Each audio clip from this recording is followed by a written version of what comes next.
في كل مكان قلب سليم، في كل مكان الصبر جميل، في كل مكان ربي رحيم.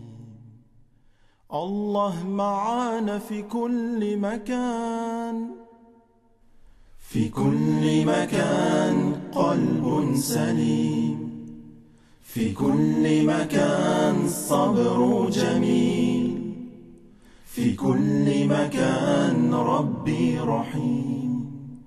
الله معانا في كل مكان، الله معانا في كل مكان. Oui, c'est bon. Donc je souhaite encore une fois la bienvenue à ce beau public et la bienvenue à Sofiane Meziani, donc, qui est enseignant donc, au lycée Averroès, que vous connaissez tous, enseignant d'éthique. Alors évidemment, Sofiane a sorti un ouvrage qui est L'homme face à la mort de Dieu. De premier abord, c'est un titre qui peut au départ choquer en tant que musulman, je veux dire en tant que croyant, et c'est la raison pour laquelle on a la chance de pouvoir avoir Sofiane avec nous et d'en discuter. Et moi, la première question que je voulais poser à Sofiane Meziani, évidemment, c'est sur le titre. Est-ce qu'avant d'écrire cet ouvrage, il y a une réflexion poussée sur ce titre-là et éventuellement à toutes les polémiques que ça pourrait créer en tant que croyant lorsqu'on parle de la mort de Dieu? Qu'est-ce que, aujourd'hui, à travers cette mise en valeur, tu as voulu exprimer à travers ce titre?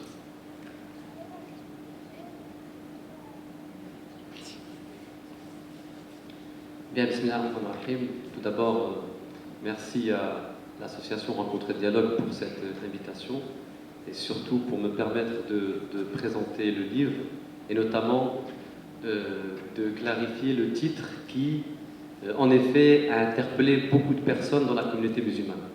Alors, ce qui est regrettable toutefois, c'est que certaines personnes ont spéculé sur le titre sans avoir pris le temps de lire le contenu. Et c'est peut-être ça qui est un peu dommage. Et pour répondre à ta question, Khalid, effectivement, le titre, il a été volontairement, si je peux dire, provocateur pour bousculer, pour percuter, pour interpeller le public, en particulier musulman, et les affranchir des frontières intellectuelles à l'intérieur de laquelle ils se sont inscrits. Donc voilà, la première volonté, c'était de bousculer, interpeller et d'éveiller la pensée dans la communauté.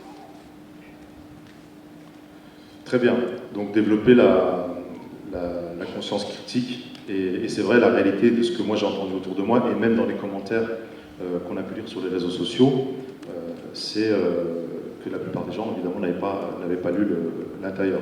Alors moi je l'ai lu et il y a une chose qui m'a interpellé. Donc évidemment on ne va pas parler en détail de l'ouvrage, mais il y a une chose qui m'a interpellé surtout dans la substance de l'ouvrage. Tu parles beaucoup de cette modernité, mais tu en parles de manière très, on va dire, très pessimiste. Et moi, la question qui me vient à l'esprit, tu opposes la modernité à la spiritualité, mais est-ce qu'il n'est pas possible, selon toi, d'allier la spiritualité à la modernité? Est-ce qu'on est obligé de les opposer? Est-ce qu'elles s'opposent? Est-ce qu'il n'y a pas une solution pour pouvoir... Est-ce qu'elles sont compatibles au final? Bien, bismillahirrahmanirrahim, si vous permettez, pour répondre à la question qui va demander un certain nombre de minutes, de me mettre debout pour être plus à l'aise, Inch'Allah. Bien, a'udhu billahi minash shaitanir rajim, bismillahirrahmanirrahim. Alors, en ce qui concerne la question de la modernité et puis de son rapport avec la spiritualité, il faut qu'on se mette d'accord sur ce que signifie la modernité. Et que justement, si je devais redéfinir le titre de mon ouvrage, j'écrirais l'homme face à la modernité, puisque je traduis la modernité comme étant la neutralisation de la conscience religieuse dans la société. Et donc, la modernité, c'est pas être, quand je dis moderne, c'est pas être en phase avec une époque, c'est pas vivre avec son temps. En fait, la modernité, c'est une philosophie. C'est une philosophie qui a abouti au triomphe du matérialisme. C'est une philosophie qui a réduit l'horizon de l'homme qui a réduit le monde à ses apparences, à sa réalité tangible. Donc toute ma réflexion consiste en cela, une critique de la modernité, en ce sens où elle a réduit l'homme à un tas d'argile, en faisant abstraction de toute la dimension spirituelle, divine, qui habite l'humain. Et donc tout le contenu du livre, c'est ça. Alors, comment se présente la réflexion? Donc j'ai 30 minutes. La question, en fait, l'objet de la réflexion, dans un premier temps, c'était de poser un regard sur les sociétés modernes. Et puis de voir comment l'homme moderne évolue dans sa société. Et on se rend très vite compte qu'il y a un vertige qui se dessine sur le visage de l'individu moderne. Un homme qui s'étouffe dans cette accélération sociale. Un individu qui peine à trouver de l'oxygène, qui peine à s'émanciper, qui peine à s'envoler pour gagner l'azur, parce qu'il est prisonnier de cette société de la consommation, société du spectacle, cette société de l'ostentation. Tout ceci ne sont que des effets de la modernité. Et la modernité, en fait, pour reprendre un peu la réflexion de René Guénon, s'oppose à la tradition. La tradition, c'est justement le spirituel, c'est le sacré, c'est Dieu. Et toute la modernité s'est construite en opposition à la tradition. Ça veut dire que la philosophie moderne naît en se délivrant de l'héritage, du passé. Il ne faut plus sentir le poids de l'héritage dans ma vie présente. Ce qui compte aujourd'hui, c'est de vivre ma vie intensément. C'est de maximiser les plaisirs, puisque la vie est courte, qu'il n'y a pas une autre vie au-delà de la vie, donc je vais rentabiliser mon existence. Et quelle conséquence? Existence instable, éphémère, stress, dépression. Tout cela résulte justement de cette modernité. Qui en est le précurseur? Qui est le précurseur de cette modernité-là? La plupart des philosophes et des sociologues disent Descartes avec son fameux cogito ergo sum. Je pense donc je suis. Quand Descartes, à un moment donné, dit je pense donc je suis, quand il dit je, il commet un infanticide philosophique. Qu'est-ce que ça veut dire? Ça veut dire que je vais tuer tout le passé qui est en moi, l'enfant qui est en moi, l'héritage que je porte pour inventer un nouveau monde basé uniquement sur ma raison, sur ma subjectivité, sur le jeu. Ce qui est avant, je le laisse derrière. Et donc là, cette façon de concevoir le monde, de concevoir la vie qu'à partir du jeu, que du moi, que de la raison, ne peut conduire qu'à une vie pauvre intérieurement, pauvre spirituellement, une vie instable. Une vie instable, où l'individu moderne est comme cette feuille qui vit, qui chemine au gré des humeurs du vent. Aucune stabilité, parce que sa vie, son existence ne repose sur aucun fondement. Et c'est ce que je critique dans le livre, justement. Je dis qu'un homme qui vit sans Dieu est un homme qui court à sa perte. Donc le titre est trompeur. Voilà pourquoi, l'une des questions que je pose pour introduire le livre, c'est l'homme peut-il se passer de Dieu? La réponse, observez la société. Crise écologique, crise économique, crise politique. Pourquoi? Parce que l'être humain pensait se suffire à lui seul. Parce que l'être humain pensait qu'avec sa petite raison, il pouvait inventer sa propre existence. Et donc on a développé une vue, une conception extrêmement réductrice de l'homme, réduit à sa matière, un tas d'argile. Or, en l'homme habite un souffle divin, une foi. Il y a une lumière qui habite son cœur. Et c'est ça, en fait. C'est ce qui a échappé à la conception moderne. C'est ce qui a échappé à la conception moderne. Pour quelle raison? Parce qu'il y a une mauvaise expérience avec la foi et avec l'Église catholique. Et donc, il y a eu des malentendus philosophiques au sujet de Dieu. Et tout ce que j'essaye de dire dans ce livre, c'est qu'il faut repenser les termes d'une aventure humaine en réconciliation avec le divin. Pour cela, il faut s'affranchir des impasses de l'humanisme moderne et de la foi historique.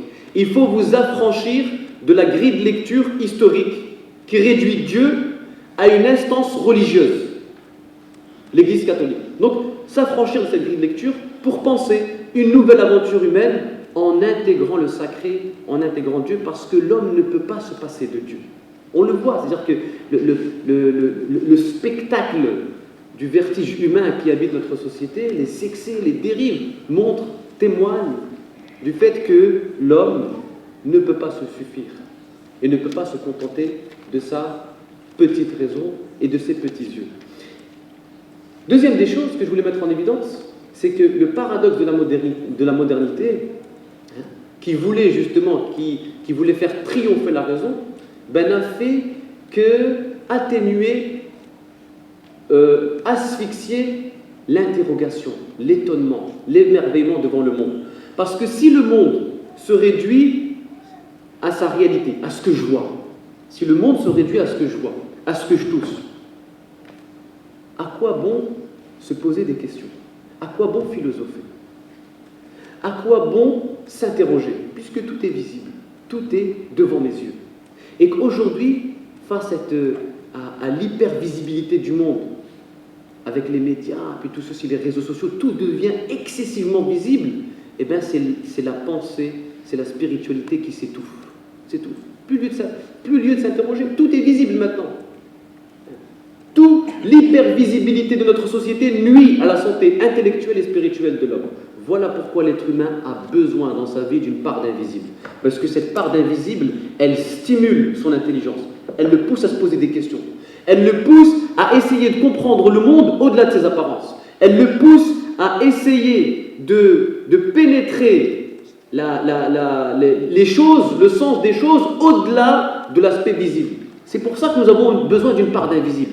Et c'est ça le sens de notre foi, parce que notre foi repose sur l'invisible, sur le rail.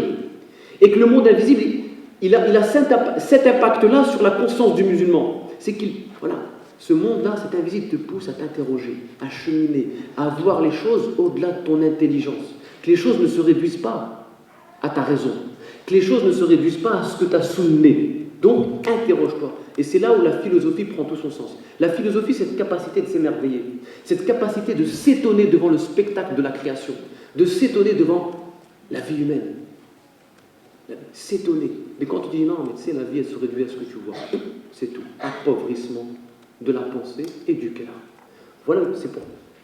Et ceci, c'est-à-dire que quand on regarde aujourd'hui la crise de la pensée qui sévit dans la société, ça résulte de cela. C'est qu'on a réduit le monde, encore une fois, à sa dimension tangible. Crise de la pensée. La philosophie est morte. Elle est devenue un simple cimetière qui conserve les idées des morts, des philosophes passés. Voilà. Et on les conserve, on les entretient, et puis on les rabâche. On est incapable aujourd'hui de produire de nouvelles idées, de nouvelles pensées. C'est la fin de l'histoire. Vous connaissez l'expression. C'est bon. On est arrivé à l'apogée de la raison, de la civilisation. Et ça, c'est le début du déclin. Et donc, pour que l'humanité connaisse un nouvel essor, il faut se réconcilier avec cette dimension spirituelle qui nous habite. Parce que c'est cette spiritualité, ce souffle divin qui est en nous, qui va stimuler notre pensée, qui va stimuler notre capacité d'interroger, de poser des questions, de s'étonner. C'est ça, en fait, quand on parle de philosophie, c'est ça. Philosopher, c'est ça, s'émerveiller, l'art de s'émerveiller. Mais cette modernité-là nous a empêchés de nous arrêter sur les choses. L'accélération sociale, on vous presse. Tout doit aller vite. On n'a plus le temps. Les gens n'ont plus le temps de rien faire. Ils n'ont plus le temps de s'arrêter sur les choses et de contempler, de comprendre les choses, d'apprécier, d'immortaliser chaque instant de son existence par un moment d'introspection, de méditation. Je m'arrête, j'immortalise. L'art de s'arrêter sur les choses. Ça, c'est possible que quand la lumière vibre dans notre cœur. Là, on essaie de comprendre les choses. Mais quand tu es comme ça, sous la pression du totalitarisme de l'accélération sociale, qui te pousse vite, vite, et puis maintenant, on ne prend plus le temps de s'arrêter et puis de méditer. Non. Qu'est-ce qu'on fait? Hop, photos, réseaux sociaux. C'est que les gens, maintenant, vous savez, on arrive à un stade, quand vous regardez un peu le monde qui nous entoure, chacun essaye de immortaliser un détail insignifiant de son existence par un selfie, par une petite photo qui va exposer sur les réseaux sociaux. de façon ostentatoire. Regardez, je suis en train de manger, ça témoigne d'une vie intérieure pauvre. Tu en arrives à ce stade-là, où tu prends en photo les détails les plus futiles de ta vie, c'est que tu mènes une vie intérieure pauvre. Et que maintenant, ce qu'il faut faire, c'est de laisser les téléphones dans les poches et prendre le temps d'apprécier les choses, de méditer, de s'arrêter et de constater la beauté divine qui palpite dans la création. Cette beauté, cette poésie qui vibre au quotidien. On est devenu, à cause de cette modernité, au sens où je l'ai défini, insensible à la beauté et à la poésie qui vibre dans notre quotidien. Insensible. Parce que nous sommes pressés par le temps. Parce que nous menons une vie instable, avec cette fièvre du changement perpétuel, où nous sommes constamment en quête de nouveauté. De la nouveauté, on veut du nouveau. Et tout se démode très facilement. Tout se démode très facilement aujourd'hui. On a fabriqué des individus instables. Des individus instables qui peinent à trouver un ancrage solide dans l'existence humaine. Et c'est pourquoi, en fait, donc la deuxième partie de mon ouvrage consiste à proposer une nouvelle aventure humaine en se réconciliant avec cette lumière qui habite notre cœur. Et cette réconciliation, c'est-à-dire cette nouvelle aventure que je développe dans la deuxième partie, je la développe à travers un penseur, un philosophe indien, un poète qui s'appelle Mohammed Iqbal, que certainement vous connaissez. Mohammed Iqbal, c'est un grand lecteur de Nietzsche. En fait, quand je dis l'homme face à la mort de Dieu, ça fait référence à une expression de Nietzsche, Dieu est mort. Et on ne peut pas s'en tenir à la lettre de l'expression, c'est passer à côté de l'essentiel, parce que, littéralement parlant, Dieu est mort n'a pas de sens, parce que s'il est mort, ce n'est plus Dieu. Puisque Dieu, par essence, est immortel. Donc, c'est une expression qu'il ne faut pas prendre au mot. Il faut essayer de comprendre quel est le sens de cette expression. Quand Nietzsche dit « Dieu est mort », en fait, il critique la modernité. Et il appelle à un retour à la tradition. Au sens où on entendait René Guénon. Appel à la tradition. Il dit voilà, Dieu est mort dans le cœur des gens. Dieu ne vit plus. Parce que ces croyants, donc les chrétiens de son époque, sont devenus de simples consommateurs de rites. Leur pratique est devenue infertile. Ce sont des prédicateurs de mort qui t'invitent à renier ce bas monde. On est dans l'attente d'un au-delà, du paradis. Et donc là, il dit, ils vivent comme des cadavres. Ils n'ont pas le goût de la vie, ils n'ont pas le goût de l'existence. Et c'est ce qui remet en question, mais dit, mais qu'est-ce que c'est que cette croyance infertile? Qu'est-ce que c'est que cette croyance, cette foi, réduite à une morale de la culpabilité? Je dois, tu dois, halal, haram, tu peux, tu ne peux pas. Il dit, mais moi je ne veux pas de cette foi.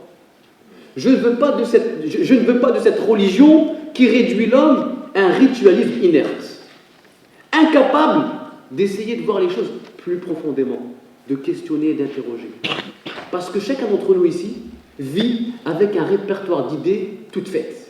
Et puis toute sa vie, il l'amène avec ce répertoire d'idées. Jamais il n'a remis en cause ses idées, ses opinions, interrogé, pose des questions, pour que la pensée reste en mouvement, pour stimuler la pensée. C'est comme ça qu'on chemine, qu'on s'éveille. Donc, restez attentif à ces petits détails, à la réalité du monde. Et donc, Nietzsche condamnait ça. Mais Dieu est mort dans vos cœurs. Et je ne veux pas de ce Dieu. Lui, ne critiquez pas Dieu. Quand vous lisez Nietzsche, Nietzsche ne critique pas Dieu. Nietzsche critique une forme de croyance en Dieu. C'est pas pareil. Une certaine articulation de Dieu. C'est une certaine définition de Dieu. Mais Dieu, non. Le Dieu, c'est-à-dire qu'au-delà du cadre de l'espace et du temps, c'est pas ça. C'était une forme de croyance infertile. Une morale. Cette morale qui condamnait, c'est-à-dire qui le faisait culpabiliser. Et c'est ce qui va lui faire dire par la suite, je ne peux croire qu'en un Dieu qui saurait danser. Je ne peux croire qu'en un Dieu qui saurait danser. Qu'est-ce que ça veut dire? Un Dieu qui me mette en mouvement. Un Dieu qui vit dans mon cœur. Ça, danser, c'est-à-dire mettre en mouvement. Un Dieu qui vibre à l'intérieur de moi, qui me donne le goût de la vie. Qui ne me demande pas de vivre comme comme une horloge, où je me règle sur une charte. Halal, haram, ça je peux pas. Puis une pratique mécanique étouffante, de frustrer. Non, lui, ce qu'il voulait, il aspirait à une foi qui lui apportait une certaine harmonie. une certaine harmonie. Et ce que j'ai essayé de faire dans le livre, c'était de mettre en avant, chez Nietzsche, toute sa dimension mystique, spirituelle, voire soufie. D'ailleurs, l'un des chapitres, je l'ai intitulé « La mort de Dieu ou le soufisme avorté de Nietzsche ». Iqbal dira « Nietzsche était ivre de Dieu ». On l'a pris pour un fou. On l'a pris pour un fou. En fait, lui, c'est ce Dieu-là qu'il cherchait. Un Dieu qui le fasse vibrer. Pas ce Dieu, cette forme de croyance en Dieu qui le faisait culpabiliser, qui l'étouffait. Et c'est ça, en fait. Donc, moi, ce que j'ai fait, c'est que je me suis servi des interrogations, des exclamations de Nietzsche pour soulever de nouvelles interrogations sur la croyance en Dieu. Attention. Sur la foi. Est-ce que la foi, c'est simplement un rituel comme ça, mécanique, ou est-ce qu'elle doit avoir un impact, un rayonnement? En fait, le but, c'était de redynamiser, d'impulser la vitalité de la foi qui habite en nous, à travers les exclamations nietzschéennes. Vous avez d'un côté des penseurs athées qui sont hostiles avec une haine viscérable à Dieu et à la religion, et ils mènent cette guerre contre Dieu et la religion en mobilisant la pensée de Nietzsche. C'est-à-dire que les athées, je ne parle pas des athées qui ont choisi de ne pas croire en Dieu tout en respectant les croyants, je parle des athées à la Onfray, qui ont mené une guerre, qui mènent une guerre, notamment dans son traité de la théologie, qui mènent une guerre contre Dieu, contre la religion. Il se sert de Nietzsche. Et bien l'idée, c'est de dire, je vais employer le même langage culturel que toi. Je vais me servir de Nietzsche pour te faire dire le contraire. Que Nietzsche, au contraire, faisait appeler un Dieu, mais qui fasse vibrer l'homme. C'est ça, en fait. C'est de maîtriser le langage culturel que nous partageons avec les autres pour défendre nos valeurs, pour véhiculer le message. Savoir parler de sa foi, de Dieu, de nos valeurs, sans faire une obsession sur nos références islamiques, sur le Coran et la Sunna. Je peux parler de mes valeurs, je peux parler de la foi, je peux parler de Dieu avec le langage culturel que je partage, avec l'univers culturel que je partage avec mon concitoyen. C'est ça, cette ouverture sur l'autre. Certains se sont servis de Nietzsche pour défendre l'athéisme. Moi, je me sers de Nietzsche pour défendre l'idée d'un Dieu dans la société moderne. Que ça. Mais, encore une fois, d'un Dieu qui me permet de rayonner dans ma société. Et le dernier chapitre, l'avant-dernier chapitre plutôt, que je consacre à Mohammed Iqbal, où j'expose un peu sa pensée, sa réflexion justement sur l'islam, le monde moderne, qui lui aussi était très critique vis-à-vis de la modernité, très critique vis-à-vis de la démocratie, qui est un artifice de l'Occident, très critique. Et puis c'est ce qu'il dit, Mohammed Iqbal, il dit en fait, il est possible de croire en Dieu, au divin, sans rien sacrifier à l'humain. Croire en Dieu, c'est pas renier son corps. Avoir la foi, c'est pas être hostile aux aspirations de son corps. Non, au contraire, c'est que la foi vient épouser les aspirations de ton corps. La foi vient épouser les aspirations de ton corps. Et il va proposer une approche originale de l'homme, du croyant, en se basant sur un verset.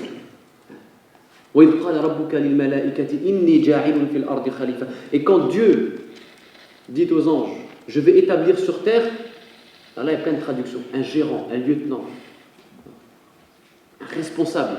Et lui il dit voilà, c'est ça en fait. Khalifa, ça veut dire pour lui un vice-créateur. Ça veut dire je vais créer un être, donc c'est son projet qu'il soumet aux anges. Il dit voilà, je vais créer un être qui sera mon co-créateur dans cette vie. Qu'est-ce que ça veut dire mon co-créateur? Ça veut dire qu'il va participer à l'accomplissement de la création. Vous voyez que la tâche du croyant, elle est noble. Ça ne se réduit pas à une question de morale. Le croyant, il est là, il doit suivre ce qui est halal, s'échapper, éviter le haram, parce qu'il y a un gendarme céleste qui m'observe. C'est pas ça. Non, nous avons une mission bien plus noble et bien plus gratifiante. Allah fait de toi son co-créateur.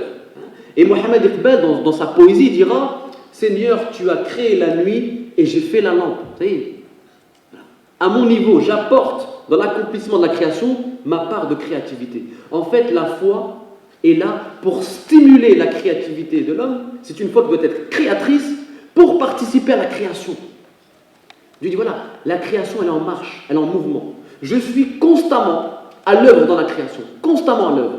Et l'homme aura cette responsabilité de co-créer, de collaborer avec Dieu pour participer à l'achèvement de la création. Donc vous voyez qu'en fait, la tâche elle est beaucoup plus noble. Donc dire ça, dire voilà, il est possible de se réconcilier avec Dieu dans les sociétés modernes sans rien sacrifier à l'homme. Non, on ne dit pas qu'il faut revenir à un Dieu, parce que quand vous dites ça, quand on dit ça dans les sociétés modernes, on dit non, on a une mauvaise expérience avec Dieu. L'Église, l'oppression, etc.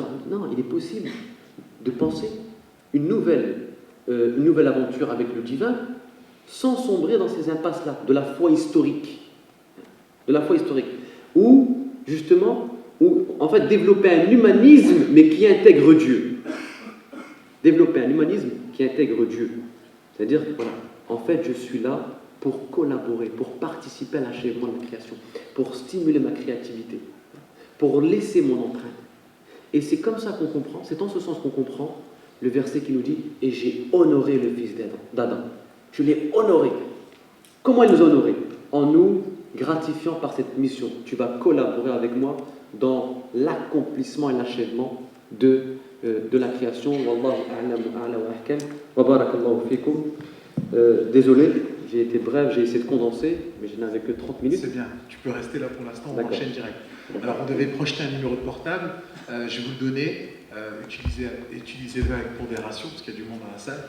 Donc 06, vous notez, pour poser des questions par SMS, vous donnez votre nom et prénom, parce que c'est important de savoir à qui on a affaire. Et puis ça permet aussi d'éviter les Lulu 42, les ES, vu le sujet, vu le niveau, on va éviter.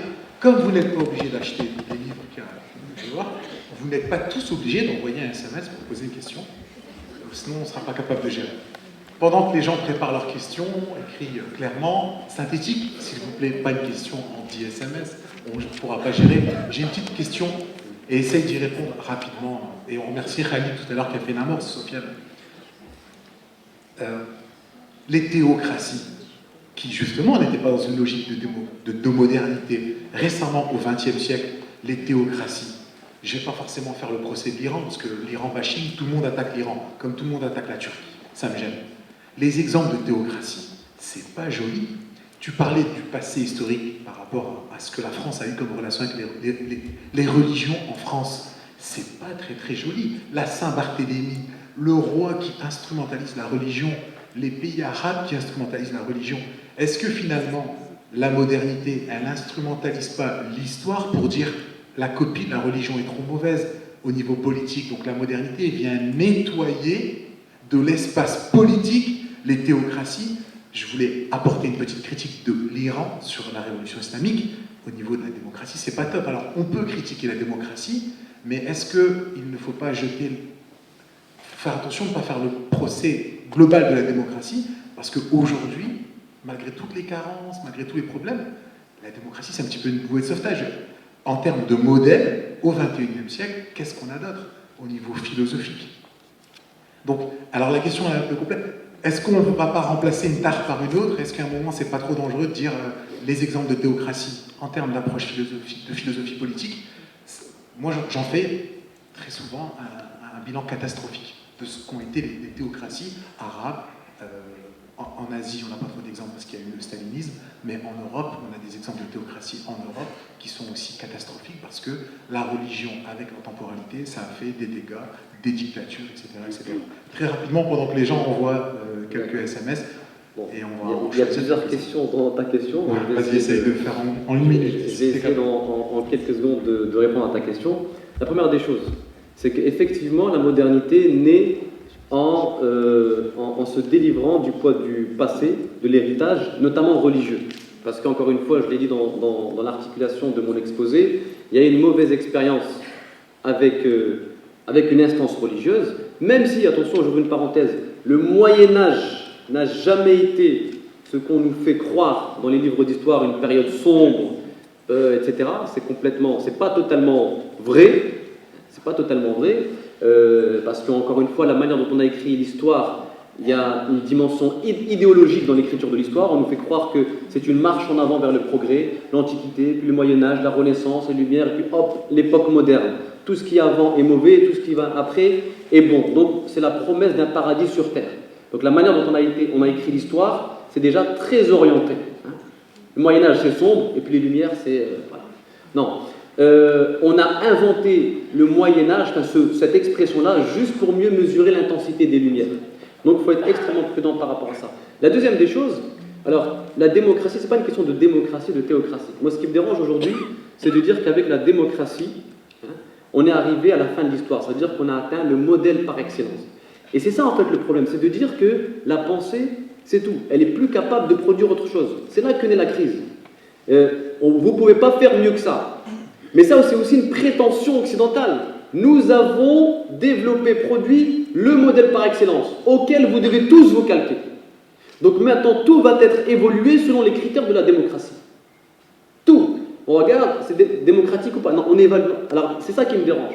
C'est de l'imposer comme modèle, alors que chaque pays, chaque culture invente son modèle en fonction de sa propre culture, sans se voir imposer un modèle qui lui est étranger. Et donc voilà. Donc ça, c'est une chose. La deuxième des choses, les théocraties, les problèmes et les fléaux de la théocratie sont identifiables. Les maux de la démocratie sont plus dangereux parce que plus subtils et plus intimes. D'accord ? La question de l'égalitarisme, l'éducation de masse, tout ceci en fait. L'égalitarisme, tu peux... Alors, l'égalitarisme en 2-3 mots. Ça veut dire que on veut mettre tout le monde sur un même piédestal au point de vouloir effacer toutes les différences. C'est une uniformisation nocive de la société. L'égalitarisme, c'est ça. Uniformiser la société en effaçant toutes les différences jusqu'au point de ne plus distinguer l'homme de la femme. C'est le débat il y a quelques mois. C'est un danger de la démocratie. C'est un danger. Et il n'y a pas que ça, il y a beaucoup de choses. Tocqueville, le premier au 19e siècle, avait lui-même dans son démocratie en Amérique, avait mis en garde contre les effets pervers de la démocratie. Même s'il était pour une démocratie libérale, néanmoins il était lucide. Il disait attention, il y a des effets pervers. Il y a des choses négatives dans la démocratie. Il faut rester critique. Et puis il ne faut pas dire c'est tout maintenant, tout doit être évalué selon la démocratie. Je suis critique par rapport à ça. Alors maintenant, bien sûr, le but c'est qu'à partir de ces critiques-là, eh bien, il faut stimuler la pensée pour pouvoir proposer autre chose. À partir de nos échecs, des fléaux, des maux, etc., des failles de ce système, eh bien, on essaie de développer de nouvelles idées, de nouvelles pensées. Or, aujourd'hui, ce qui s'est passé, c'est que la pensée s'est figée sur la démocratie. La démocratie pour l'instant. C'est ça, en fait. Sofiane, alors, s'il vous plaît, les questions, stop, merci. C'est impressionnant. Et tout est intéressant, tout est bien écrit, et tout est... Donc, je vous le dis très calmement, il y a déjà quelques contributions, et c'est déjà frustrant de ne pas toutes les prendre, parce que, en fait, c'est une soirée. Là, les questions, et franchement, c'est avec beaucoup d'intelligence. Je te fais une salle, et je vous demande d'arrêter, s'il vous plaît, puisqu'il y a encore d'autres intervenants, il y a du temps. Même si les gens écrivent, je dois faire les synthèses de certaines questions. Vous savez que dans la langue française, comme dans d'autres langues, et je ne suis pas linguiste, la ponctuation est très importante. Quand vous dites quelque chose et qu'il n'y a pas de point d'interrogation, c'est une affirmation. Donc, Louisa dit, aujourd'hui, la religion peut vivre en harmonie avec la démocratie et qu'elle n'y voit pas d'opposition, donc il n'y a pas de point d'interrogation. Elle n'oppose pas les deux. Nabila demande plus de précision sur Mohamed Iqbal, à quelle époque il a vécu, comment ont réagi ses contemporains par rapport à sa posture. Nordine te propose, au lieu de s'opposer à la modernité, pourquoi ne pas la redéfinir pour se l'approprier, pour apporter une contribution, je traduis synthétiquement. Et enfin, avec tout ce que tu dis, Iman s'interroge, est-il mauvais finalement d'être en marge de cette société qui impose ce diktat de la modernité, et est-ce que ça ne va pas priver la société de ces personnes qui vont se mettre en marge et qui n'apporteront pas leur créativité pour changer le monde? C'est pour ça que je vous demande d'arrêter, c'est du haut niveau. Alors, modernité, est-ce qu'il n'y a pas moyen de troller, si je peux utiliser ce terme, est-ce qu'il n'y a pas moyen de putcher le concept de modernité pour la présenter version une modernité avec de la spiritualité? Et quelques mots sur Mohamed Iqbal. Et je vous demande d'arrêter là, s'il vous plaît, parce qu'on part sur quelques minutes encore. Prends ton temps, Sofiane. Et je surveille le chronomètre. Parle bien devant le micro, il y a des gens qui demandent au fond. Ça fait partie des questions, des revendications aussi. Alors, pour commencer avec Iqbal, alors, très brièvement, donc c'est un penseur du XXe siècle qui s'inscrit dans le réformisme musulman. Je vous renvoie, si vous voulez en savoir plus et davantage sur sa pensée, de lire notamment son œuvre principale, Reconstruire la pensée religieuse de l'islam. Aussi le livre, son livre magistral, Le livre de l'éternité, qu'on a comparé à la Divine Comédie de Dante. Donc voilà, déjà vous aurez un aperçu de sa pensée et de ses idées. Ensuite, en ce qui concerne la modernité, si on redéfinit la modernité pour intégrer la dimension spirituelle, ce n'est plus de la modernité. Donc il faut entrer dans une nouvelle phase anthropologique, redéfinir notre époque. Et ne pas se fixer sur le terme, sur la notion de modernité. S'il faut repenser une nouvelle anthropologie, il faut redéfinir le concept. Parce que la modernité, par essence, refuse le sacré, refuse Dieu. Vous mettez Dieu dans la modernité, c'est plus de la modernité. Donc, plutôt que de tenter une réconciliation de l'un avec l'autre, qui serait incompatible, redéfinir notre époque.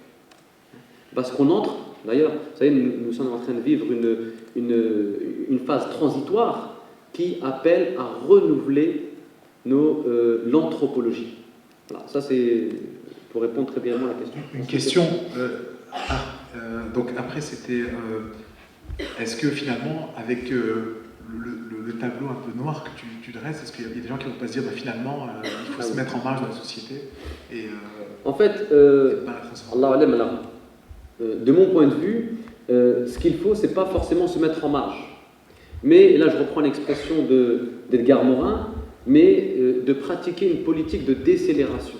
C'est-à-dire ne plus se laisser emporter par cette marche frénétique, cette course frénétique du progrès, cette accélération sociale, et puis pratiquer, développer une politique de décélération pour se réconcilier avec les choses, avec le sens, réorienter la société, réorienter l'homme, et apporter une nouvelle vision des choses, encore une fois, en stimulant la pensée, en stimulant le goût de l'interrogation et de la philosophie. Ce que je dis quand je parle de modernité, Hamza, alors c'est vrai que quand vous allez lire le texte, ou peut-être dans mon exposé, vous dites, c'est la modernité, donc c'est quelque chose de sombre, c'est mauvais, il faut tout rejeter. C'est pas ça dont il est question.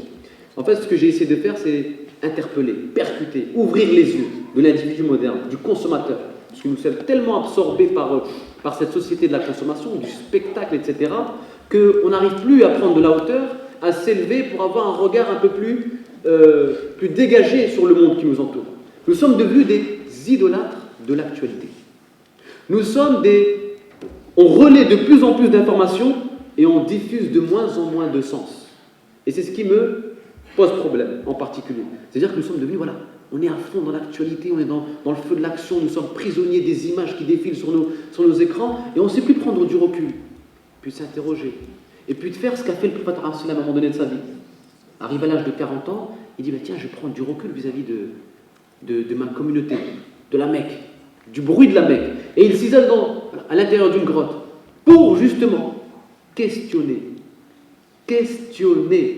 interroger, s'émerveiller, s'étonner. Et c'est quand il était dans cette disposition intellectuelle et spirituelle qu'Allah lui a dit « Iqra », lis. « Iqra bismi rabbika alladhi khalaq », lis au nom de ton Seigneur qui a créé l'homme d'une adhérence. Et ce qui est très intéressant, et je termine par ça, Hamza, ce qui est très important dans ce verset, c'est qu'il ne faut pas séparer le Iqra de bismi rabbika alladhi khalaq. Parce que Dieu n'a pas dit Iqra. Il a dit Iqra bismi rabbika alladhi khalaq. C'est très important d'étudier, de questionner, de stimuler la pensée, mais dans la conscience de la proximité divine. Toujours. Le malheur de l'Occident vient du fait qu'il a appliqué uniquement la première partie du verset. Lis. Sans la conscience de Dieu qui impose des limites et l'humilité, en fait, finalement. Parce que la sourate, elle se termine comment ? Wasjud waqtarib. Cette intelligence que tu as activée, maintenant pose-la au sol et invoque ton Seigneur. Wasjud, pose-la au sol et rapproche-toi d'Allah. C'est ça qui est important. Et donc, voilà en ce qui On concerne. continue alors. Sofiane, exercice extrêmement compliqué et franchement, on va mettre la barre haute. Il faut vraiment que tu répondes de façon synthétique parce qu'il y a des gens à qui on a dit d'arrêter de poser des questions, mais ils ont continué de poser des questions, en plus des bonnes questions. Je réponds juste à Walid qui me pose une question. Je ne suis pas conférencier. Walid me demande sommes-nous en démocratie? Je réponds en une phrase oui, elle est imparfaite. Et je crois qu'on a inventé un système pour éviter de s'entretuer. Et qui est aussi un système de divertissement, mais dans lequel, ce soir, nous, on peut prendre la parole. Donc c'est déjà pas mal, mais la copie est à revoir. Je réponds synthétiquement. Amon t'interroge. Tu dis alors, réponds synthétiquement, s'il te plaît, parce qu'on va essayer de tenir le timing. Dieu est le créateur, et l'homme est le co-créateur, parce que Dieu a créé le soleil, et l'homme a créé la lampe. Mais à quel moment on dit à l'homme de se calmer et de ne pas être Dieu sur Terre en termes de création technologique? Parce qu'effectivement, aujourd'hui, quand on entend parler de clonage humain ou autre, bah, dès que l'homme veut créer quelque chose, il se prend pour Dieu sur Terre. Donc comment est-ce qu'à un moment, tes propos ne sont pas interprétés comme un emballement d'une forme de super pouvoir? L'homme est co-créateur sur Dieu. C'est aussi à ce prix-là qu'on a bousillé la planète. C'est aussi à ce prix-là qu'on disait que le roi est le lieutenant de Dieu sur Terre. On a vu ce que ça a fait. Donc comment est-ce qu'on remet l'homme à sa place? Une question, pourquoi est-ce que quand une femme est dévêtue, on dit qu'elle est moderne? Donc ça veut dire que la femme voilée est archaïque. Est-ce un petit décryptage? Une autre question, c'est formidable ce que vous dites, mais est-ce que vous ne parlez pas à un public de personnes convaincues? Et que finalement, ce que vous dites, on ne doit pas les dire à l'extérieur? C'est une question intéressante, vague. Donc, je récapitule. 1. Comment est-ce qu'on dit à l'homme de rester à sa place? Je sais que dans le Coran, il y a un verset qui est terrible. Vous n'étiez qu'une goutte de sperme. Pour dire à l'homme orgueilleux, reste à ta place. Je crois qu'il y a pas de moyen plus puissant de dire à l'homme, n'oublie pas d'où tu viens. Mais comment on dit à l'homme co-créateur, calme-toi? Comment une femme qui est dévêtue est une femme moderne? Et puis, je vous demande d'arrêter de poser des questions, parce que les gens en vont encore, et je ne peux pas me permettre, parce qu'après, on a encore un excellent intervenant. Bon, un SMS qui va peut-être te faire gonfler les chevilles. Vous dites qu'il n'y a plus de pensée, si il y a vous, dit Karim, en tant que penseur. Je le dis quand même, je ne censure pas. De là à te comparer à lui, je vais pas jusque-là, mais c'est aussi la liberté de penser que c'est bien que les gens puissent... C'était pas une affirmation, c'était un compliment. Et par contre, on fait qu'essayer de répondre synthétiquement à mon brouillon de questions, de harira de questions que je t'ai fait, là, de shorba. J'ai rabaissé le niveau, excusez-moi. Hamza, il a des tas de questions, j'ai débrouille-toi en 2 minutes, répondre. Bon, c'est évident, c'est des questions qui sont complexes, qui demandent du temps, et encore une fois, en fait, c'est vrai qu'on est dans la société de la consommation. Tu vas sur Google, tu tapes un truc, on te l'affiche. Et voilà, on ne sait plus prendre le temps de réfléchir, de se poser, d'articuler la réflexion, parce que c'est complexe, parce que ça demande de la concentration. Tu peux faire une fatwa pour dire que c'est haram de poser des questions maintenant. Non. C'était le petit quart d'heure humoristique. La première question, l'homme co-créateur, comment on le remet à sa place? Alors justement, je pense avoir répondu juste avant, c'est que le problème n'est pas dans le fait que l'homme, à un moment donné, a co-créé, s'estime comme étant, se définit comme étant co-créateur de Dieu. Le problème vient du fait surtout qu'il s'est substitué à Dieu. C'est pas la même chose. C'est qu'il s'est substitué, c'est-à-dire qu'il a écarté Dieu, il a neutralisé Dieu dans la conscience de l'homme pour s'ériger en souverain sur terre. Maintenant, c'est moi qui définis. C'est la raison qui va définir les règles. C'est la raison qui va définir les normes. Il n'y a plus de Dieu, on s'affranchit. Donc, on ne va plus se référer à un Dieu pour se définir et définir le monde. On va plus se référer au cosmos, comme chez les Grecs. Cosmos, donc la création, on va s'inspirer de la création pour essayer de s'en inspirer. De s'en inspirer dans notre quotidien. Non, maintenant c'est moi, c'est l'homme. Et le problème, il est là, c'est de la substitution de l'homme à Dieu. Le problème est ici. Et je reviens là, à cette notion de iqra. Justement, c'est que si là, à un moment donné, il a été s'est enorgueilli, c'est parce qu'il a activé sa tête sans la conscience de Dieu. Le problème, il est là.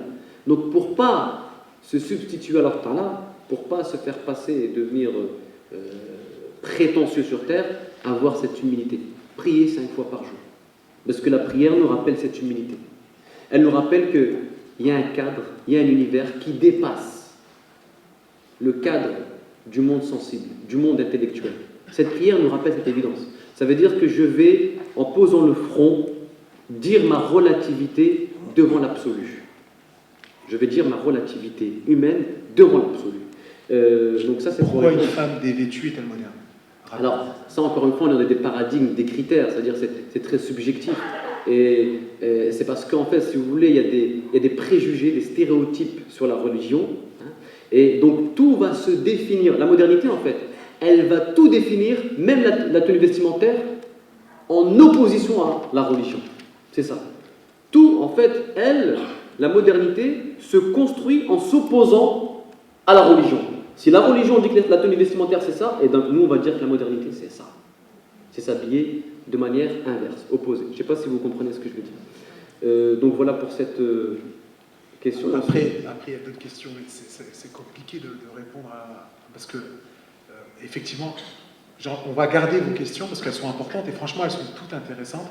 Les gens reprennent tes propos sur le fait de dire que tu parles à un public de convaincus. Là. Donc encore une fois, c'est quoi le plus dur? C'est de parler aux gens qui...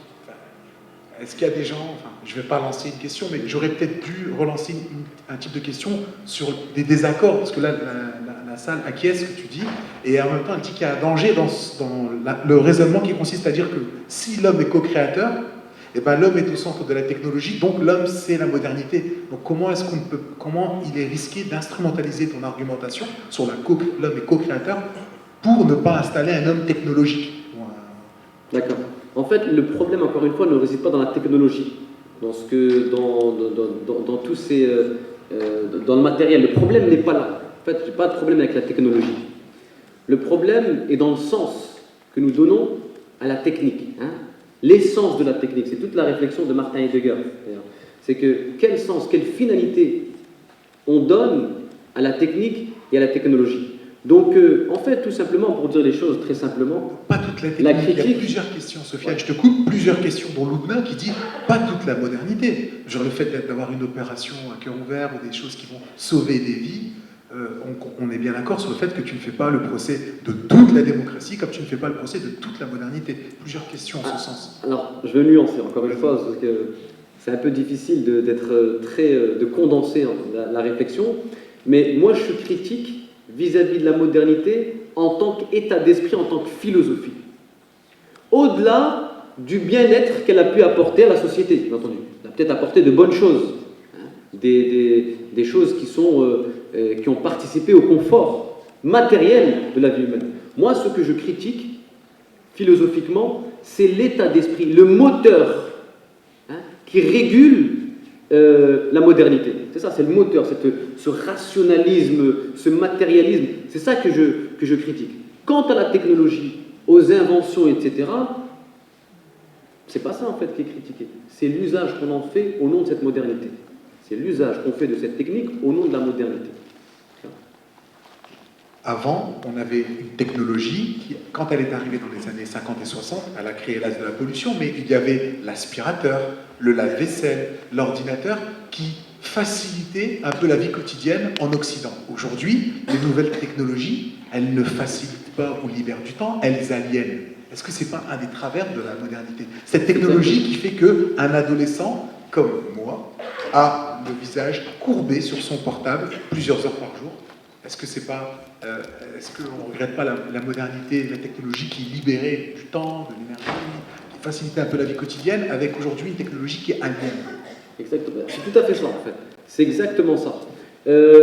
Quand on parle encore une fois de technologie, de modernité, c'est justement cette tendance à faire de l'homme l'esclave de ce qu'il a lui-même fabriqué. Ça veut dire qu'il est devenu prisonnier du matériel, ou du matérialisme de manière plus globale. Deuxième des choses, c'est que cette modernité-là a connu certes un progrès matériel et scientifique, qu'on peut saluer, un progrès matériel et scientifique. Mais il ne faut pas réduire la modernité uniquement à son progrès qui s'est fait seulement sur le plan matériel. Parce que le paradoxe, le piège, c'est qu'en évoluant en progressant uniquement dans la dimension matérielle, on a enfermé l'homme dans la matière. On l'a réduit à un corps, on l'a réduit à un tas d'argile. Donc c'est là où j'attire l'attention, c'est là où j'interpelle. Attention, ne soyez pas aveuglés par les illusions de la modernité. C'est beau la technologie, etc., mais la portée du confort. Ça risque de nous illusionner sur l'autre côté de la modernité, cette machine qui est destructrice, qui est venue asphyxier la dimension spirituelle de l'homme. Nora pose une question qui est représentative de plusieurs questions, et je m'excuse pour les questions que je ne peux pas noter. Est-ce qu'il y a des mots comme ça qu'on chérit, qu'on ne veut pas lâcher? Et il y a des explications à ça. Le mot démocratie, on aime bien la démocratie, malgré tous ses défauts, ses carences, etc. Il y a beaucoup de gens dans la salle qui aiment beaucoup le mot modernité. Ils ne veulent pas le lâcher. Nora dit, je suis croyante, je suis au XXIe siècle, je suis postmoderne. Est-ce qu'on ne peut pas finalement dire que la modernité, c'est ça? Aujourd'hui, à une époque où beaucoup de gens ne croient plus en rien, je suis postmoderne, je garde le mot de modernité. Pour moi, la modernité, c'est tel type de vêtements, tel type de pensée. Et je fais encore une fois, comme l'a dit le frère Karim et d'autres frères, un putsch du concept de modernité à notre sauce à nous. Ou alors le mot, est-ce que le mot est condamné, le concept est condamné? Excuse-moi Hamza, mais ça reste un putsch formel, à la surface. On ne s'attaque pas à la racine, à la source. Moi, j'essaie de m'en prendre à la modernité à la racine, sa philosophie.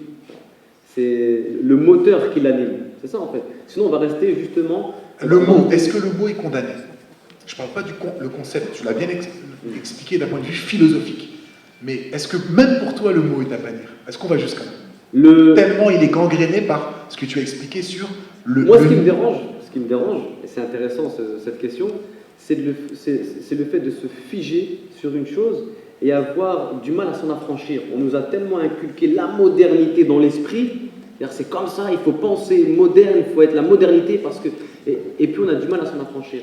On peut inventer une autre façon de définir notre époque. Mais tu te rends compte, les gens dans la salle, au bureau, dans leur famille, à la fac, au travail, assumer le fait de ne pas être quelqu'un qui s'inscrit dans la modernité, c'est quelque chose d'énorme. Eh bien, ça sera l'albatros de Baudelaire.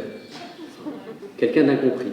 Et c'est pas parce que tu es incompris que tu n'es pas pertinent, tu n'as pas une vision. Voilà. C'est que c'est quelqu'un qui arrive à se montrer capable de prendre du recul vis-à-vis de sa société uniformisée. Quelqu'un qui prend l'auteur et qui sait battre des ailes. Il sera désigné du doigt, regardez, lui il est à côté de la plaque, lui il est à l'ouest, mais finalement, il a peut-être la vision la plus juste. Pour conclure, une très belle question, mais que je résume, je m'excuse encore une fois, parce que les gens voient des longs messages quand même. Le professeur Saleh, à son époque, dans son contexte, incarnait un incroyable progrès, une incroyable modernité. Est-ce qu'on peut se revendiquer de cette modernité, ou alors c'est piégé? C'est incompatible. De parler de modernité à l'époque du professeur Saleh, c'est incompatible philosophiquement parlant. Même s'il était humaniste.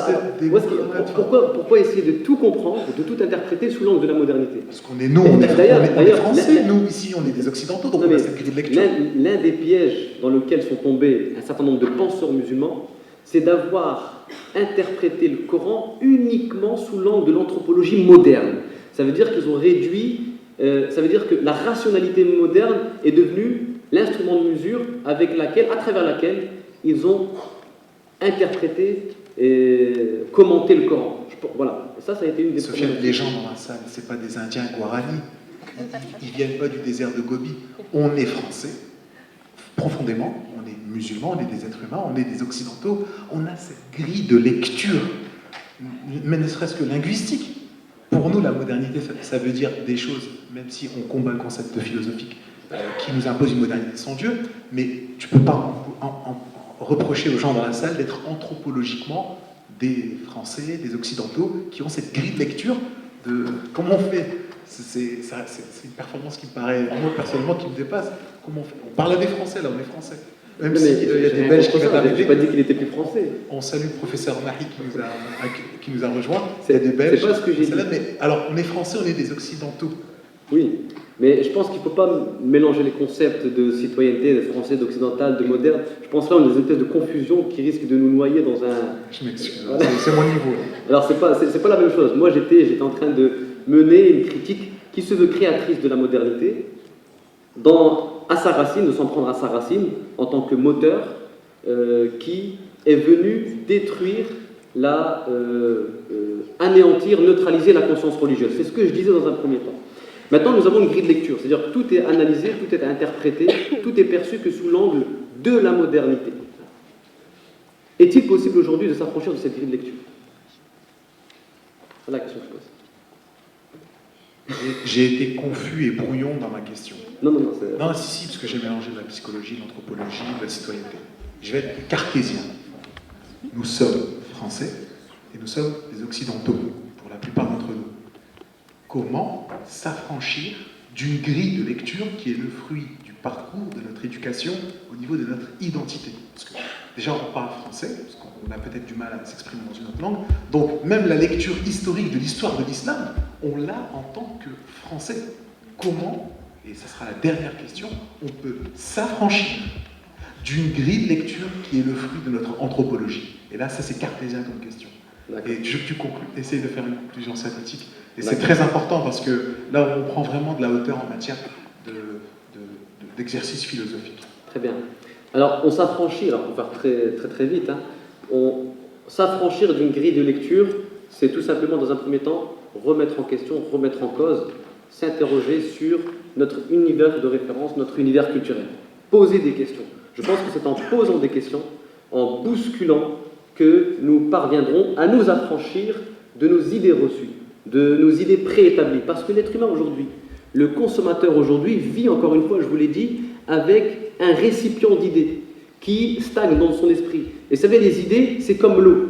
Quand ça stagne, eh bien, on ne peut plus l'utiliser pour se purifier. Vous voyez, l'eau qui stagne, on ne peut pas l'utiliser pour nos ablutions. Et pour prier, eh bien, les idées qui stagnent, à un moment donné, elles vont polluer. Et donc, elles ne seront plus opérantes, on ne pourra plus utiliser ces idées-là pour justement agir et transformer notre société. Donc, s'affranchir de notre grille de lecture, c'est être en capacité d'interroger, de remettre en question, de stimuler, comme je le disais dans un premier temps, la pensée.